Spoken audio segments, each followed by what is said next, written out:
मुख्यमंत्री योगी आदित्यनाथ ने बृहस्पतिवार को लोक सेवा आयोग की परीक्षा में चयनित हुए 96 अभ्यर्थियों को नियुक्ति पत्र दिए, जिनमें से 39 उपजिलाधिकारी, 41 पुलिस उपाधीक्षक व 16 कोषाधिकारी शामिल हैं। मुख्यमंत्री योगी आदित्यनाथ ने नवचयनितों को संबोधित करते हुए कहा कि उत्तर प्रदेश की गति को बढ़ाने में सभी लोग अपना योगदान दे पाएंगे। परम आदरणीय उत्तर प्रदेश लोक सेवा आयोग के द्वारा चयनित डिप्टी कलेक्टर, डिप्टी एसपी और कोषाधिकारी के लगभग 100 नवचयनित अभ्यर्थियों के नियुक्ति पत्र वितरण के आज के इस कार्यक्रम में समारोह में उपस्थित प्रदेश सरकार में मेरे वरिष्ठ सहयोगी वयोवृद्ध नेता श्री सुरेश खन्ना जी, प्रदेश के मुख्य सचिव श्री दुर्गा शंकर मिश्र जी, अपर मुख्य सचिव नियुक्ति एवं कार्मिक श्री देवेश चतुर्वेदी जी, पुलिस महानिदेशक श्री प्रशांत कुमार जी, अपर मुख्य सचिव वित्त श्री दीपक कुमार जी, प्रमुख सचिव गृह श्री संजय प्रसाद जी, हमारे प्रशासन और पुलिस के सभी वरिष्ठ अधिकारीगण, सभी नवचयनित अभ्यर्थीगण, उनके अभिभावकगण, मैं सबसे पहले आप सबके चयन के लिए आपको और आपके परिवार के सभी सदस्यों को हृदय से बधाई देते हुए आप सभी उत्तर प्रदेश शासन का पार्ट बन रहे हैं, इसके लिए आप सबका मैं हृदय से अभिनंदन भी करता हूं। मुझे प्रसन्नता है कि अब हमें डिप्टी कलेक्टर के 39, डिप्टी एसपी के 41 और कोषाधिकारी के 16 नए युवा अधिकारी प्राप्त हो गए हैं। उत्तर प्रदेश की स्पीड को बढ़ाने में ये सभी अपना योगदान दे पाएंगे। मैं यह आप सबसे अपेक्षा रखता हूं। आपने देखा होगा, जब सरकार ईमानदारी से कार्य करती है तो उसका ओवरऑल परसेप्शन चेंज होता है। पिछले 7 वर्ष में आपने देखा होगा उत्तर प्रदेश के अंदर,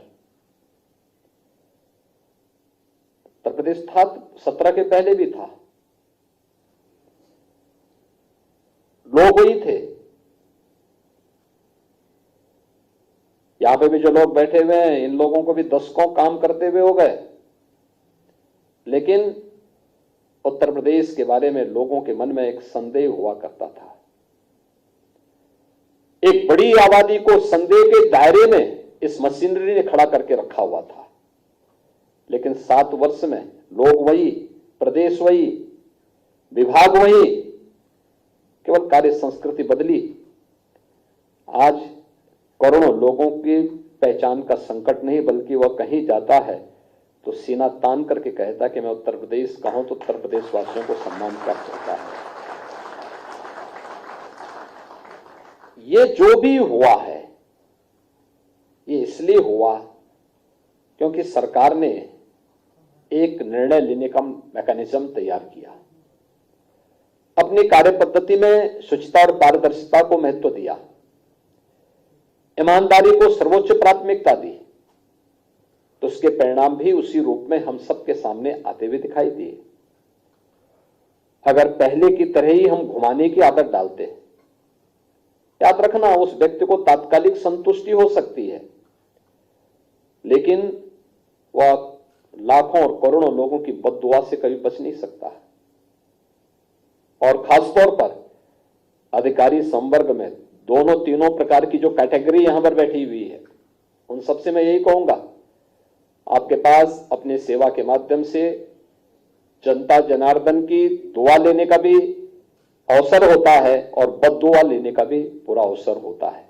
आपको तय करना होता है कि आप अपने इस पीरियड को, पूरा जो एक कार्यकाल होगा आपका 30 वर्ष का, 35 वर्ष का, इस 30-35 वर्ष का कार्यकाल आप दुआ लेने के लिए और आगे के भविष्य को उज्जवल बनाने के लिए करना चाहते हैं या बद्दुआ लेने के लिए करना चाहते हैं। क्योंकि मैं देखता हूं रिटायरमेंट के बाद ऐसे लोगों की बड़ी दुर्गति होती है, फिर कोई पूछने नहीं जाता, झांकने नहीं जाता। और उसमें से बहुत सारे अधिकारियों को तो मैं यही सचिवालय का चक्कर लगाते हुए देखता हूं, क्योंकि बहुत बार लोग आते हैं, कहते साहब मेरा एक काम अटका हुआ है। मैं कहता हूं सब तुम्हारे ही उत्तराधिकारी हैं जो तुम्हारा काम अटका रहे हैं, कोई बाहरी नहीं है, यही काम तुम भी करते थे। तो जो काम किए हो फल तो वही काटोगे जो बीज बोया है।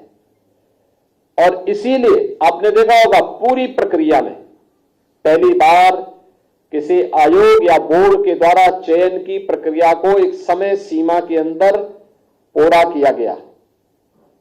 9 महीने के अंदर आपकी पूरी परीक्षा की प्रणाली और पूरे रिजल्ट को देने में मात्र 9 महीने के अंदर ही इस पूरी प्रक्रिया को संपन्न किया गया। न कोई सिफारिश, न कहीं से कोई हस्तक्षेप। और जहां पर जिन लोगों ने परीक्षा की शुचिता पे कुछ भी उसमें घुसपैठ करने का प्रयास किया, वे लोग उसका खामियाजा भुगत भी रहे हैं। आपने देखा होगा उनकी सबकी प्रॉपर्टी भी जब्त हो रही है, उन सबके घरों में रेड पड़ रहा है। उन लोगों को पूरी तरीके से सरकार अपने शिकंजे में ले चुकी है और पहले तय कर चुकी है कि अगर किसी ने युवाओं के भविष्य के साथ खिलवाड़ किया तो सरकार उसके भविष्य के साथ जरूर खिलवाड़ करेगी और उतनी ही शक्ति के साथ उनसे निपटने का काम भी कर रही है। जो लोग परीक्षा की शुचिता और पारदर्शिता में सेंध लगाने का कुत्सित प्रयास करेंगे, वे कहीं भी छुपे होंगे, उनको बाहर निकालने में बहुत देर नहीं लगती। और मुझे लगता है कि आज जो कार्य प्रदेश के अंदर बखूबी हो रहा है और इसी शुचिता और पारदर्शिता का परिणाम है कि गत 7 वर्ष के अंदर इस डबल इंजन की सरकार ने प्रदेश के अंदर 6.5 लाख से अधिक युवाओं को सरकारी सेवा में लेने में सफलता प्राप्त की। प्रदेश के अंदर हमारी मशीनरी के कार्य की स्पीड के कारण प्रदेश में करोड़ों नौजवानों को नौकरी और रोजगार की सुविधा प्रदेश के अंदर ही प्राप्त हुई। अलग अलग सेक्टर में उसे आगे बढ़ने का प्रयास, उसको एक अवसर प्राप्त हुआ और आज हम देख रहे हैं कि इसका परिणाम यहां की पर कैपिटा इनकम पे पड़ा है, यूपी की जीडीपी पे पड़ा है। यूपी देश के अंदर आज दूसरी बड़ी अर्थव्यवस्था के रूप में उभर करके सामने आया है। ये तब होता है जब कहीं कार्य होता है, जब एक साथ मिलकर के पूरी मशीनरी टीम वर्क के साथ आगे बढ़ने का कार्य करती है। और आज उसके परिणाम भी हम सबके, आप बहुत महत्वपूर्ण काम कर सकते हैं। गवर्नमेंट के इंजन के रूप में आपको अपनी भूमिका का निर्वहन करना है और उसमें खासतौर पर डिप्टी कलेक्टर, अब तो टेक्नोलॉजी काफी इंप्रूव हो चुकी है और मुझे लगता है कि जब तक आप फील्ड में आएंगे तब तक हम लोग राजस्व के सभी कार्यों को पूरी तरह डिजिटाइज करने में सफल हो चुके होंगे।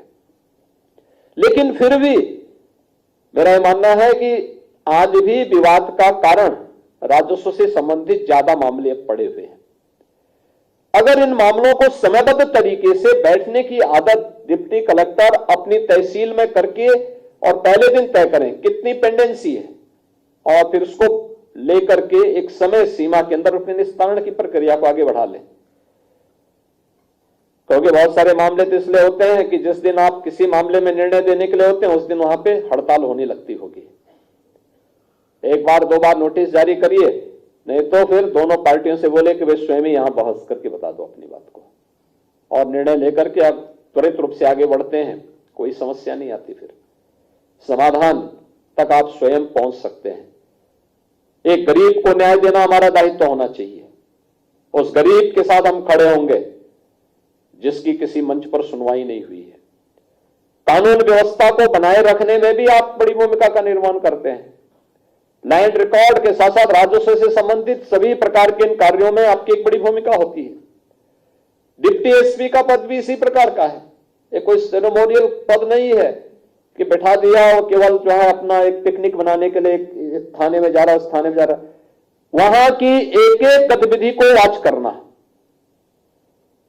थाने में हम जब विजिट कर रहे हैं, हम देखें तो क्या स्थिति है थाने की, पब्लिक के साथ व्यवहार कैसा है, यहां पे मामले जो दर्ज किए गए उनमें चार्जशीट की स्थिति क्या है, वहां पर अन्य मामलों में किस रूप में हम लोग कार्रवाई कर रहे हैं, कितने ऐसे अपराधी हैं जिन अपराधियों के खिलाफ कार्रवाई करके आप उस थाने क्षेत्र को पूरी तरह अपराध से मुक्त कर सकते हैं, वहां पे पीआरबी की पेट्रोलिंग की स्थिति क्या है, वहां पे ट्रैफिक की स्थिति क्या है, प्रोसिक्यूशन को आगे बढ़ाने में थाने स्तर पर क्या प्रयास होने चाहिए।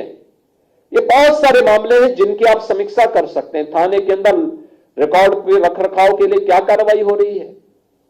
ऐसे कोषाधिकारी के रूप में भी अपने उत्तरदायित्वों का निर्वहन करते हुए, टेक्नोलॉजी का बेहतरीन उपयोग करते हुए कैसे हम लोग वहां आने वाले एक एक व्यक्ति को राहत देने में अपना योगदान दे सकते हैं, एक बड़ी भूमिका है।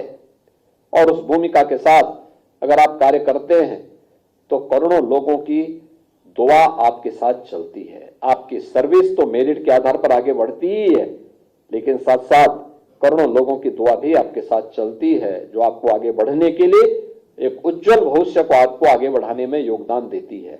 लेकिन जब हम लोग कोताही बरतते हैं, अधिक से अधिक नेगेटिविटी ये मान करके चलते हैं हमें इसका बिगाड़ना ही है, आप बिगाड़ने के लिए नहीं बैठे हैं जी।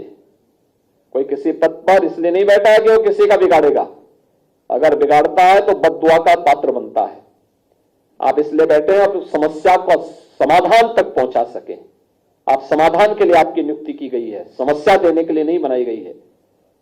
एक किसी भी पद पर बैठा हुआ प्रशासनिक या पुलिस का अधिकारी या किसी भी संपर्क का अधिकारी वो समस्या नहीं होना चाहिए, स्वयं में समस्या का समाधान बनना चाहिए।